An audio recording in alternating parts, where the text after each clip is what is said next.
Hey guys, welcome back to the channel, Northwest Sim. And if you're new here, make sure to hit that like and subscribe button. And if you've been here a while, you're officially a true Simmy.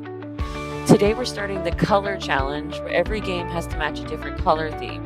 Honestly, some of the choices get a little weird. So here's how this works. Every video in the series is based around one color only.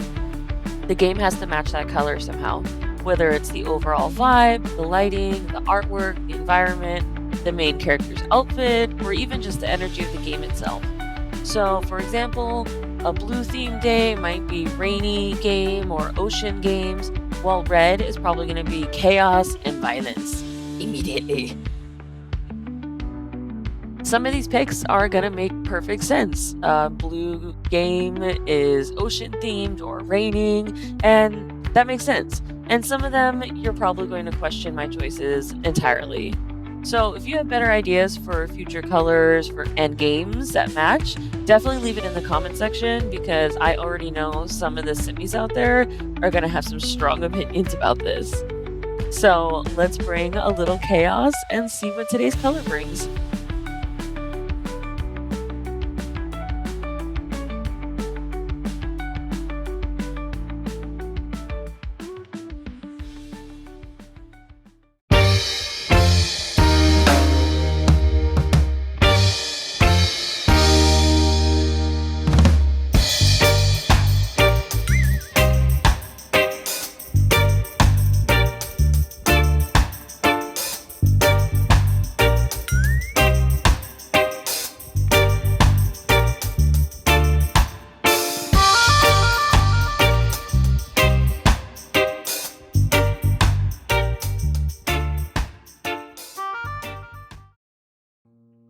Planet of Lana feels like somebody took a beautiful animated movie and turned it into a game. The first thing that stands out to me was the art style. Everything is colorful, peaceful, and really gorgeous to even look at. When things get dangerous, the world still feels strangely calming. What makes this game special is the little companion creature that follows you around. Half the adventure is solving puzzles together, and the other half is trying to protect your tiny friend at all costs. For the blue challenge, this is a storybook blue, hopeful blue, adventure blue. It's the color of big skies, distant horizons, and wondering what's over this next hill. And just like the game Inside, I already have a demo of Planet of Lana on the channel, so if you want to see more of it after today's challenge, go and check out the video.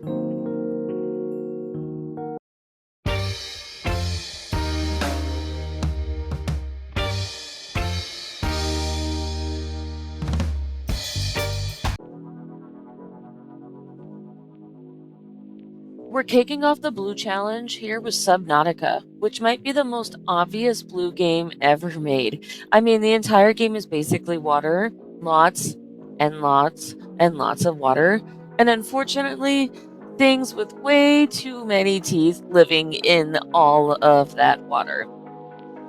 What I love about Subnautica is that it somehow makes the ocean feel beautiful and terrifying at the exact same time, which is pretty much how I feel about the ocean now.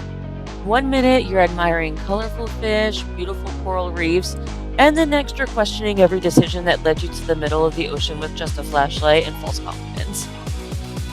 For this challenge, Subnautica represents the deep ocean blue. It's exploration, curiosity, mystery, and the occasional absolute panic, which honestly feels a little too accurate description of the ocean in general.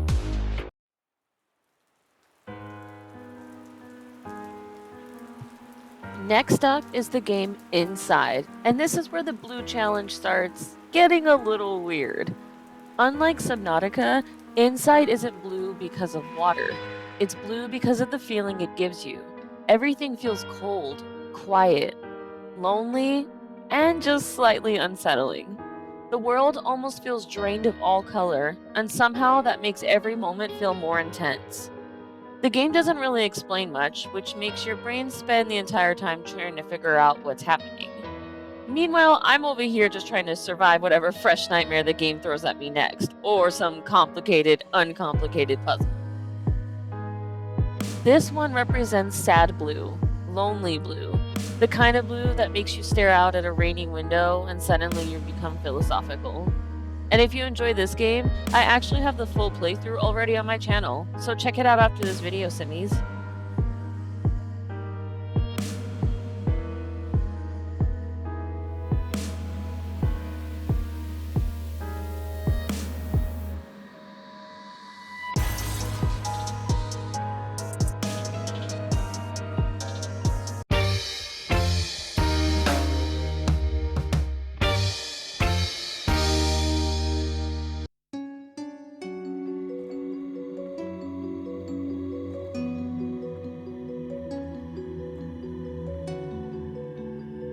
Now, we've seen a lot of different kinds of blues. Crazy kind of blues, lonely kind of blues, ocean blues. But we haven't gone to I might not survive the next 10 minutes kind of blue. The long, dark game drops you into the frozen wilderness and basically says that. Good luck. There are no zombies, no monsters, no evil villains. Your biggest enemy is the weather itself, which honestly, unraveling this mystery and having to worry about the weather feels unfair because the weather literally does not take a day off. What makes this game good is how little decisions matter. Like your food matters, what you wear, like your warmth matters. If you accidentally wander too far from your shelter, that definitely matters on getting back in a timely manner. This game represents icy blue, the kind of blue that makes your fingers cold just by looking at it. It's the kind that makes me want to curl up with a hot toddy and a warm blanket. It's quiet, isolated, beautiful, and constantly trying to freeze you into a human popsicle kind of blue.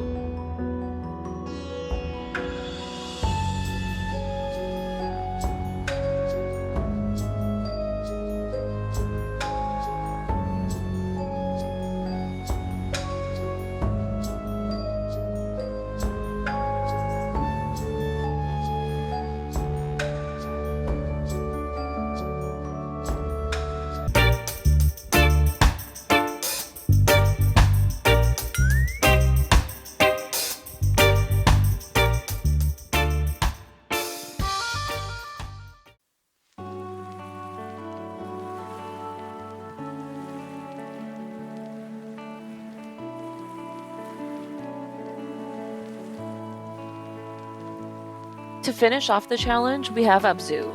If Subnautica is the ocean trying to scare you, Abzu is the ocean giving you a hug. This game is all about swimming through massive underwater environments, discovering sea life, and taking in some of the most beautiful underwater scenes I've ever seen in a game.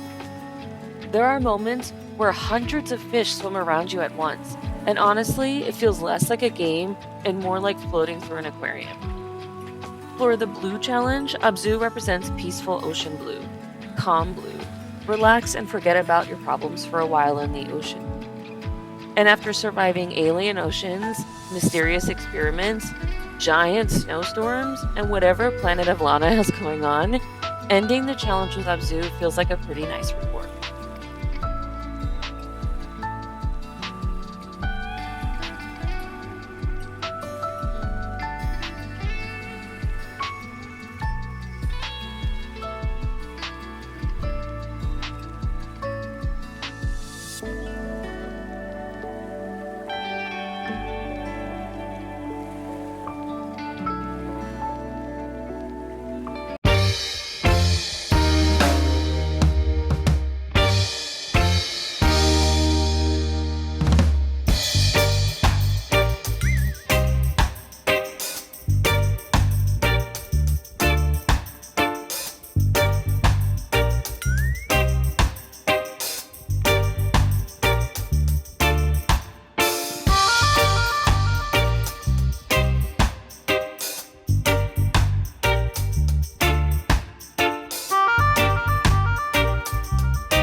Ilo!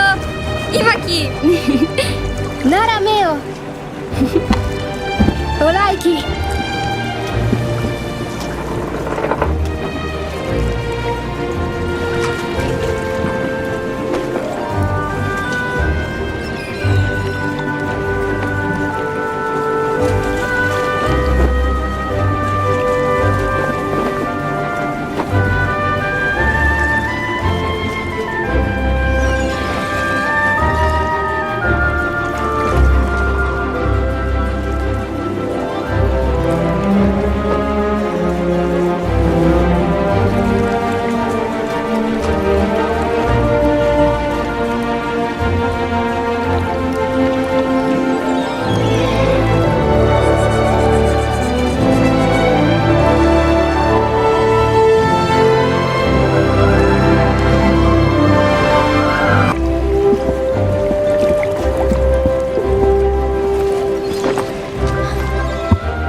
Imaki!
Tranquilo.